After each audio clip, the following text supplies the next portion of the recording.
Hello friends, welcome back to my channel. दोस्तों, target study channel पर आपका फिर से स्वागत है, जिसका कि पहले बीपीएससी मैडम नाम था, जिसे मैंने चेंज कर दिया है क्योंकि बिहार सरकार ने एक विज्ञप्ति जारी की थी कि अब कोई भी अपने चैनल के नाम में बीपीएससी नहीं लगा सकता। एनीवे, तो ये एक सूचना दे दी गई आपको। तो आपका मेरे चैनल पर स्वागत है, जहाँ पर हम बीपीएससी से रिलेटेड जितने भी क्वेश्चंस होते हैं, बीपीएससी से रिलेटेड जो भी इम्पोर्टेंट बुक्स हैं, क्वेश्चंस हैं, उन सब का यहाँ पे आपको डिस्कशन देखने को मिलता है। तो आई होप कि रक्षाबंधन आपने अच्छे से सेलिब्रेट कर लिया है। एक दिन के गैप के बाद आज फिर से हम घटना चक्र की सीरीज़ लगाते हैं, क्योंकि पढ़ाई भी उतनी ही ज़रूरी है। तो आज हम घटना चक्र की सीरीज़ में, यानी कि सुबह वाली जो आपकी कॉस्मोस एनसीईआरटी का डिस्कशन होता है, वो नहीं हो पाया है, और अभी आपको मैं घटना चक्र की पॉलिटी स्पेशल सीरीज़ लगवाने जा रही हूँ। तो आज का हमारा टॉपिक नागरिकता से शुरू होगा। तो चलिए स्टार्ट करते हैं। तो क्वेश्चन नंबर 1 है कि भारत के संविधान के किस भाग में हम नागरिकता से संबंधित प्रावधानों को पाते हैं। तो दूसरे भाग में, ठीक है, इंपॉर्टेंट क्वेश्चन है, रिपीटेड क्वेश्चन है। नागरिकता से संबंधित प्रावधान संविधान के किस भाग में है? भाग 2 में है। भारतीय संविधान के कौन से अनुच्छेद नागरिकता से संबंधित हैं? तो आर्टिकल की बात कर रहा है तो 5 से 11, ठीक है, आर्टिकल 5 से 11 भाग पूछेगा तो भाग 2। नेक्स्ट क्वेश्चन, भारतीय संविधान निम्न में से कौन सी नागरिकता प्रदान करता है? आई होप आप सबको पता होगी, एकल नागरिकता। नेक्स्ट है, भारत में नागरिकता की निम्नलिखित विशेषताओं में से कौन सी सही है? तो संपूर्ण भारत की एकल नागरिकता है। भारतीय नागरिकता नहीं प्राप्त की जा सकती जन्म द्वारा, देशीकरण द्वारा, किसी भूभाग के सम्मेलन द्वारा या भारतीय बैंक में धन जमा करने से। तो ऑप्शन डी ही सही आंसर होगा, यानी कि ऐसा करने से आपको नागरिकता नहीं मिल सकती है। नेक्स्ट है, भारतीय नागरिकता अधिनियम 1955 बाद में यथा संशोधित द्वारा भारतीय नागरिकता निम्न तरीके से प्राप्त की जा सकती है: जन्म के द्वारा, रक्त संबंध या वंशक्रम के द्वारा, रजिस्ट्रीकरण द्वारा, देशीकरण द्वारा, अथवा किसी भूभाग के भारत में सम्मेलन द्वारा। नेक्स्ट है, भारत का एक नागरिक अपनी नागरिकता खो देगा यदि वो कौन सा काम करेगा? भारतीय नागरिकता का परित्याग करता है, स्वेच्छा से अन्य देश की नागरिकता प्राप्त करता है, किसी अन्य देश के नागरिक से विवाह करता है, सरकार की आलोचना करता है। तो केवल पहला और दूसरा होगा जिसमें कि वो अपनी नागरिकता खो देगा, यानी कि option C is the right answer. Next है, भारत के संदर्भ में निम्न कथनों पर विचार करिए। तो भारत में केवल एक ही नागरिकता और एक ही अधिवास है। जो व्यक्ति जन्म से नागरिक होगा केवल वही राष्ट्र अध्यक्ष बन सकता है। जिस विदेशी को एक बार नागरिकता दे दी गई, किसी भी परिस्थिति में उसे इससे वंचित नहीं किया जा सकता। केवल पहला कथन ही सही है, यानी कि option A is the right answer. Next, नागरिकता संशोधन अधिनियम 2015 के अंतर्गत निम्न में से कौन भारतीय कार्ड धारक प्रवासी नागरिक के रूप में पंजीकृत होने के लिए अर्ह, यानी कि एलिजिबल नहीं है? एक अवयस्क बच्चा जिसके अभिभावक भारतीय नागरिक हैं। नेक्स्ट है, भारतीय नागरिक की विदेशी मूल की पत्नी। नेक्स्ट, वे भारतीय जो विभाजन के उपरांत पाकिस्तान प्रवासी हो गए, या फिर एक व्यक्ति का परपोता या परपोती जो दूसरे देश का नागरिक है किंतु उसके पितामही, माता में या माता में ही संविधान लागू होने के समय भारतीय नागरिक हैं। तो वे भारतीय जो विभाजन के उपरांत पाकिस्तानी प्रवासी हो गए। नेक्स्ट है, निम्न कथनों का विचार करना है। नागालैंड, असम, मणिपुर, आंध्र प्रदेश, सिक्किम, मिजोरम, अरुणाचल प्रदेश, गोवा की प्रादेशिक मांगों को देखते हुए भारत के संविधान में आर्टिकल 371A से लेकर 371I अंतर्दिष्ट किए गए हैं। भारत तथा संयुक्त राज्य अमेरिका के संविधानों में दो राजतंत्र, संघ और राज हैं, किंतु नागरिकता इकहरी है। कोई व्यक्ति जो देशीकरण द्वारा भारत का नागरिक है कभी भी अपनी नागरिकता से वंचित नहीं किया जा सकता। तो इसमें जो कौन सा कथन सही है? केवल पहला कथन ही सही है। नेक्स्ट है, किस देश में दोहरी नागरिकता का सिद्धांत स्वीकार किया गया है? भारत, कनाडा, ऑस्ट्रेलिया या अमेरिका? तो संयुक्त राज्य अमेरिका। नेक्स्ट है, निम्न में से कौन नागरिकता के अर्जन हेतु शर्तों को नियत करने के लिए सक्षम है?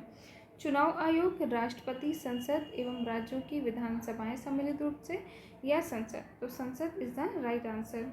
भारतीय संविधान के अनुच्छेद 11 में स्पष्ट किया गया है कि संसद को नागरिकता के संबंध में विधि बनाने की संपूर्ण शक्ति होगी। नेक्स्ट है नागरिकता अधिनियम 1955 के अंतर्गत पंजीकरण द्वारा भारतीय नागरिकता प्राप्त करने के लिए भारतीय मूल के व्यक्ति को भारत में कितने वर्ष बिताने होंगे?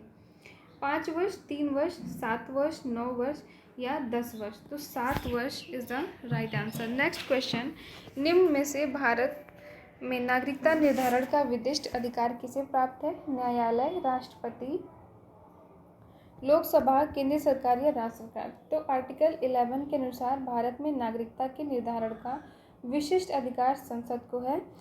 तो इनमें तो संसद विकल्प था ही नहीं, तो इसलिए ये विवादित प्रश्न हो गया। नेक्स्ट है नागरिकता संशोधन विधेयक 2019 संसद से कब पारित किया गया? तो ये 11 दिसंबर 2019 को। नेक्स्ट, नागरिकता संशोधन कानून कब पारित हुआ? अगेन सेम क्वेश्चन, 11 दिसंबर 2019 को। नागरिकता संशोधन अधिनियम 2019 का उद्देश्य क्या है? तो अफगानिस्तान, बांग्लादेश, पाकिस्तान में उत्पीड़ित अल्पसंख्यक समूहों को नागरिकता प्रदान करना। नागरिकता संशोधन अधिनियम 2019 का उद्देश्य अफगानिस्तान, बांग्लादेश, पाकिस्तान में उत्पीड़न के कारण अवैध प्रवासियों के रूप में भारत आए वहाँ के अल्पसंख्यक समूह जैसे कि हिंदू, सिख, बौद्ध, जैन, पारसी और ईसाई को भारत की नागरिकता की पात्रता प्रदान करना है। ठीक है। नेक्स्ट है अब मूल अधिकार से रिलेटेड। तो आइए प्रश्न लगाते हैं। निम्न में से कौन सा कारक किसी उदार लोकतंत्र में स्वतंत्रता की सर्वोत्तम सुरक्षा को नियत करता है? एक, प्रतिबद्ध न्यायपालिका, शक्तियों का केंद्रीकरण, निर्वाचित सरकार या शक्तियों का पृथक्करण। तो शक्तियों का पृथक्करण is the right answer. Next question, निम्न में से कौन सा सही है? भारतीय संविधान में मूल अधिकारों को शामिल करने के लिए नेहरू रिपोर्ट 1928 में समर्थन किया था। तो बिल्कुल सही बात है। और नेहरू रिपोर्ट कौन से सन में यानी कौन सा ईयर है ये भी ध्यान रखिएगा, कई बार ये भी प्रश्न आ जाता है। नेक्स्ट है, निम्न में से किस व्यक्ति ने मूल अधिकार को हमारे लोगों के लिए एक प्रतिज्ञा तथा सभ्य विश्व के साथ किया गया समझौता बताया है? तो ये डॉक्टर एस राधाकृष्णन का कथन है। नेक्स्ट, मौलिक अधिकार क्या हैं? तो मौलिक अधिकार वाद योग्य हैं। ठीक है, वाद योग्य कौन नहीं होते हैं? नीति निर्देशक तत्व। नेक्स्ट है, अधिकारों को मूल अधिकार कहा गया है क्योंकि ये संविधान में उल्लिखित हैं, ये प्रजातांत्रिक होता है, ये लोक कल्याणकारी होता है, ये व्यक्तित्व विकास के लिए आवश्यक है, संसद इसके विरुद्ध कानून नहीं बना सकती। तो ऑप्शन सी यानी कि पहला, चौथा और पांचवा सही आंसर है।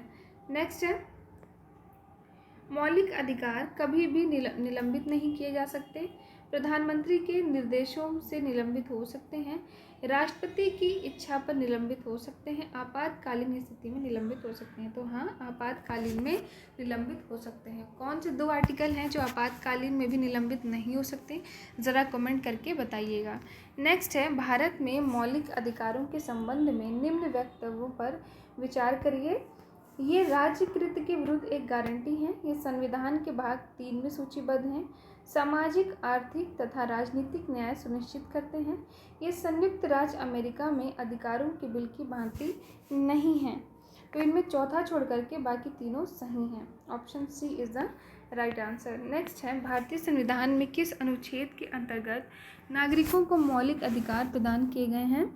आर्टिकल पूछ रहा है, तो आर्टिकल 12 से लेकर के 35 तक, और भाग की बात अगर की जाए तो भाग 3 में। ठीक है।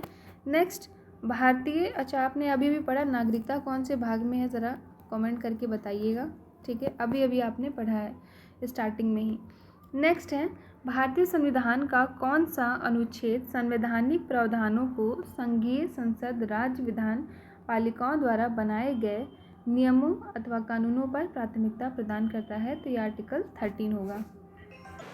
नेक्स्ट क्वेश्चन नंबर 10, भारतीय संविधान के अनुच्छेद 13 का मुख्य उद्देश्य निम्न में से किसके संदर्भ में संविधान की सर्वोच्चता सुनिश्चित करना है? तो मौलिक अधिकार। नेक्स्ट है, भारतीय संविधान में समता का अधिकार 5 अनुच्छेदों द्वारा यानी कि आर्टिकल्स के द्वारा प्रदान किया गया है। तो ये कौन से आर्टिकल हैं? तो ये आर्टिकल 14 से आर्टिकल 18 तक। कौन कौन से? 14 विधि के समक्ष समता, 15 धर्म, मूल, वंश, जाति, लिंग या जन्मस्थान के आधार पर विभेद का प्रतिषेध। आर्टिकल 16 लोक नियोजन के विषयों में अवसर की समता।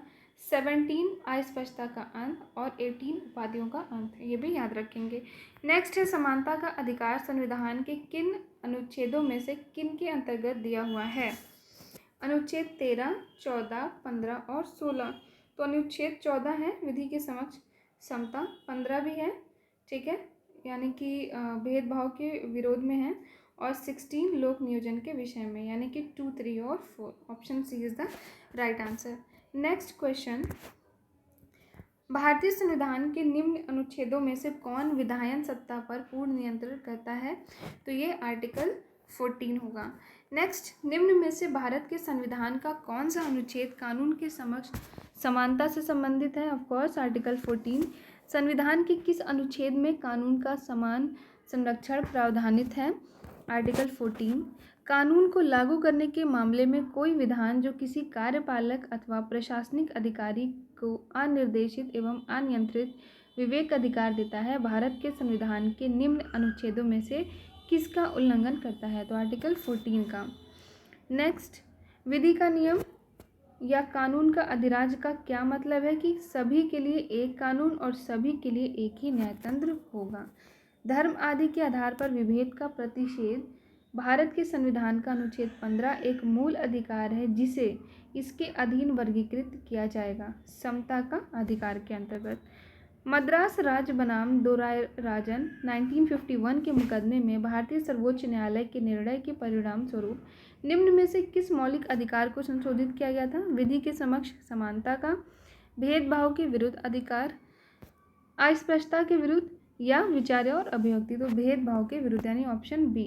नेक्स्ट है, संविधान के किस आर्टिकल के अंतर्गत शिक्षण संस्थाओं में जिसमें गैर सरकारी और गैर अनुदान प्राप्त भी सम्मिलित हैं अन्य पिछड़ों, अनुसूचित जाति व अनुसूचित जनजाति हेतु आरक्षण की सुविधा प्रदान की गई है? तो ये मोस्ट इम्पॉर्टेंट क्वेश्चन है, आर्टिकल 15 का 5, ये भी याद रखेंगे, ठीक है। नेक्स्ट, संविधान के किन अनुच्छेदों के अनुसार ओबीसी यानी कि अन्य पिछड़ा वर्ग को आरक्षण के प्रावधान किए गए हैं? तो ये आर्टिकल 15 का 4 और 16 का 4, ये भी याद रखना है। भारतीय संविधान के निम्न अनुच्छेदों में से कौन सा लोक नियोजन के विषय में भारत के सभी नागरिकों को अवसर की समानता की प्रत्याभूति प्रदान करता है? तो ये आर्टिकल 16(1) और 16(2). भारतीय संविधान में जैसा निहित है निम्न में से कौन सा समानता के मौलिक अधिकार में सम्मिलित नहीं है? कानून के समक्ष समानता, सामाजिक समानता, अवसर की समानता या आर्थिक समानता। तो आर्थिक समानता इसमें सम्मिलित नहीं है। कथन कारक वाले प्रश्न, सामाजिक, आर्थिक और राजनीतिक क्षेत्रों में समान आधार निर्मित करने के उद्देश्य से राज्य असमान लोगों के लिए निम्न व्यवहार कर सकता है। समान लोगों में विधि समान होगी और समान रूप से प्रशासित की जाएगी। अब इसमें से कौन कौन सा सही है? तो दोनों ही सही हैं और RA का सही स्पष्टीकरण भी है। नेक्स्ट क्वेश्चन, निम्न में से किसने भारतीय न्यायालय को समान कार्य के लिए समान वेतन का मौलिक अधिकार निगमन करने हेतु सक्षम किया है? तो संविधान की प्रस्तावना में प्रयुक्त समाजवादी शब्द ए को संविधान के अनुच्छेद 14 के साथ मिलाकर पढ़ना, ए को संविधान के अनुच्छेद 16 के साथ मिलाकर पढ़ना और सभी को मिलाकर, तो सभी को मिलाकर के पढ़ना इसका राइट आंसर। भारतीय संविधान की प्रस्तावना में प्रयुक्त समाजवाद शब्द को निम्न में से किस अनुच्छेद के साथ मिलकर पढ़ने से सर्वोच्च न्यायालय को समान कार्य के लिए समान वेतन को मौलिक अधिकार परिभाषित करने की शक्ति प्राप्त हुई है? तो आर्टिकल 14 और 16 को मिला करके, ये भी मोस्ट इम्पॉर्टेंट है, ध्यान रखेंगे। संविधान के किस प्रावधान द्वारा अस्पष्टता का उन्मूलन किया गया है? Of course article 17। नेक्स्ट, भारतीय संविधान का कौन सा अनुच्छेद अस्पष्टता का उन्मूलन करता है? आर्टिकल 17। अस्पष्टता का अंत, आर्टिकल 17। अस्पष्टता का यानी कि आर्टिकल 17 अस्पष्टता उन्मूलन से रिलेटेड है। छुआछूत उन्मूलन यानी कि सेम वही बात, अस्पष्टता, आर्टिकल 17। देन अनुसूचित जाति जनजाति को किस अनुच्छेद के अंतर्गत मौलिक सामाजिक, आर्थिक, राजनीतिक तथा सांस्कृतिक अधिकार प्रदान किया गया है? तो आर्टिकल 17। नेक्स्ट, निम्न मूल अधिकारों के किस संवर्ग में अस्पष्टता के रूप में किए गए विभाजन के विरुद्ध संरक्षण समाविष्ट है? तो ये समता के अधिकार के अंदर है। भारत में अस्पष्टता का निवारण निम्न में से किन उपायों द्वारा दूर किया जा सकता है? कानून बनाकर, शिक्षा की उन्नति द्वारा, जन जागरण के द्वारा, नौकरियों में प्रवेश दिला करके। तो चौथा छोड़ करके बाकी 3 सही हैं। नेक्स्ट, कथन कारक वाले, अस्पष्टता संरचनात्मक हिंसा का सबसे खराब स्वरूप है। अस्पष्टता के चलन का आधार धार्मिक स्वीकृति है। तो दोनों ही बात बिल्कुल सही है और कथन बी ए का स्पष्टीकरण है। भारतीय संविधान के किस अनुच्छेद में कौन से भिन्न वर्ग में आता है? तो ये विवादित प्रश्न है, छोड़ देते हैं। भारतीय संविधान में स्वतंत्रता का अधिकार 4 अनुच्छेदों द्वारा प्रदान किया गया है, जो कि हैं तो आर्टिकल 19 से 22 तक। नेक्स्ट, भारतीय संविधान का कौन सा अनुच्छेद प्रेस की स्वतंत्रता को आश्वासित करता है? ये भी मोस्ट इम्पोर्टेंट क्वेश्चन है। आर्टिकल 19। भारत के संविधान का निम्न में से कौन सा अनुच्छेद प्रेस की स्वतंत्रता से संबंधित है? आर्टिकल 19। सेम क्वेश्चन, आर्टिकल 19 यानी भाषा एवं अभिव्यक्ति की स्वतंत्रता। नेक्स्ट, भारत का संविधान स्पष्टता प्रेस की आज़ादी की व्यवस्था नहीं करता है, किंतु ये आज़ादी अंतर्निहित है कौन से आर्टिकल में? तो 19(1) के ए में। भारत में समाचार पत्रों का स्वतंत्र, सेम आर्टिकल 19(1) के ए में विशेष रूप से उपबंधित है। उच्चतम न्यायालय की व्यवस्था निजी भवनों के ऊपर राष्ट्रीय झंडों को फहराना डैश के तहत हर नागरिक का मौलिक अधिकार है। संविधान का अनुच्छेद 19(1) का ए। नेक्स्ट, स्वतंत्रता के अधिकार के भाग के रूप में निम्न में से कौन सा बिना हथियार के शांतिपूर्ण ढंग से इकट्ठे होने की स्वतंत्रता के अंतर्गत नहीं आता है? तो घेराव अवसर जो कि अपना कर्तव्य नहीं निभाते हैं। नेक्स्ट, भारतीय गणराज्य के संविधान का कौन सा अनुच्छेद व्यक्ति की प्राण एवं दैहिक स्वतंत्रता के संरक्षण से संबंधित है? ये भी मोस्ट इंपॉर्टेंट क्वेश्चन है। आर्टिकल 21। भारतीय संविधान का कौन सा अनुच्छेद में विधि की सम्यक प्रक्रिया के सिद्धांत को शामिल किया गया है? 21 में। भारतीय संविधान का कौन सा आर्टिकल व्यक्ति के विदेश यात्रा के अधिकार को संरक्षण प्रदान करता है? 21। निम्न में से किन्हें सर्वोच्च न्यायालय ने मौलिक अधिकार के रूप में मान्यता दी है? आवास का अधिकार, विदेश यात्रा का अधिकार, सामान्य कार्य के लिए समान वेतन का अधिकार। तो ये सारे ही अधिकार प्राप्त हैं। नेक्स्ट, निम्न अधिकारों में से कौन सा अधिकार आर्टिकल 19 के 1 डी को अनुच्छेद 21 से मिलाकर पढ़ने पर प्राप्त होगा? तो ये है एकांतता का अधिकार। ठीक है, ये भी इम्पोर्टेंट है, ध्यान में रखिएगा। नेक्स्ट, आर्टिकल 21 के अंतर्गत क्या क्या आते हैं? अच्छे पर्यावरण का अधिकार, शीघ्र विचारण का अधिकार, विधिक सहायता का अधिकार, एकांत कारावास के विरुद्ध अधिकार, पैर में डंडा बेड़ी डालने के विरुद्ध अधिकार, फांसी में विलंब के विरुद्ध अधिकार, अभिरक्षा में हिंसा के विरुद्ध अधिकार, पीने योग्य शुद्ध जल का अधिकार, अच्छी सड़कों का अधिकार, प्रतिष्ठा का अधिकार, एक चिकित्सक द्वारा घायल को चिकित्सीय सहायता का अधिकार, कार्यस्थल पर महिलाओं के लैंगिक उत्पीड़न के विरुद्ध अधिकार। नेक्स्ट, निजता के अधिकार को जीवन एवं व्यक्तिगत स्वतंत्रता के अधिकार के अंतर्भूत भाग के रूप में संरक्षित किया गया है। भारत के संविधान में निम्न में से किससे उपयुक्त कथन सही एवं समुचित ढंग से अर्थित होता है? तो आर्टिकल 21 एवं भाग 3 में गारंटी की गई स्वतंत्रताओं से। भारत के संविधान के किस अनुच्छेद के अंतर्गत निजता का अधिकार संरक्षित है? आर्टिकल 21। भारत के संविधान का कौन सा आर्टिकल अपने पसंद के व्यक्ति से विवाह करने के लिए किसी व्यक्ति के अधिकार को संरक्षण देता है? तो ये भी आर्टिकल 21 होगा। नेक्स्ट, निम्न में से कौन संविधान के अनुच्छेद 21 के दायरे में नहीं आता है? मृत्युदंड। उच्चतम न्यायालय के किस मामले में निर्णय के कारण संविधान के अनुच्छेद 21 के कार्यक्षेत्र का विस्तार कर शिक्षा के अधिकार को उसमें शामिल किया गया था? तो उन्नी कृष्णन बनाम आंध्र प्रदेश। 6 वर्ष की आयु से 14 वर्ष की आयु के बीच के सभी बच्चों को शिक्षा का अधिकार मूल अधिकार है, मोस्ट इम्पॉर्टेंट है। ठीक है, भूलिएगा नहीं। नेक्स्ट, भारतीय संविधान में संशोधन करके शिक्षा का अधिकार कब जोड़ा गया था? तो 1 अप्रैल सन 2010 में। निम्न से कौन सा मानव अधिकार भारतीय संविधान के अंतर्गत मौलिक अधिकार भी है? शिक्षा का अधिकार। भारतीय संविधान का कौन सा अनुच्छेद बच्चों के शोषण के विरुद्ध मौलिक अधिकार से संबंधित है? आर्टिकल 24। तो दोस्तों आज के लिए इतना ही, कल फिर वीडियो कंटिन्यू करेंगे। और अगर आपको इस वीडियो की PDF चाहिए तो डिस्क्रिप्शन में जाइएगा, मेरा टेलीग्राम चैनल का लिंक दिया होगा, उसको मेरा टेलीग्राम चैनल वहाँ से जाकर फॉलो कर लीजिए, जहाँ पर आपको रिलेटेड PDF भी मिल जाएंगे। और इसके अलावा आपको daily the Hindu, Indian express newspaper भी मिल जाएगा, मंथली मैगजीन मिल जाएगी और भी बहुत सारी इंपॉर्टेंट चीज़ें मिल जाएंगी। तो आप वहाँ पे जा कर के मेरा टेलीग्राम चैनल ज़रूर फॉलो कर लीजिए। और प्लेलिस्ट में जा कर के मैंने BPSC से रिलेटेड और TRE के एग्ज़ाम से रिलेटेड जो इम्पोर्टेंट बुक लिस्ट बताई हुई है वो भी आप जा कर के देख सकते हैं। ठीक है, तो thank you so much for watching my video.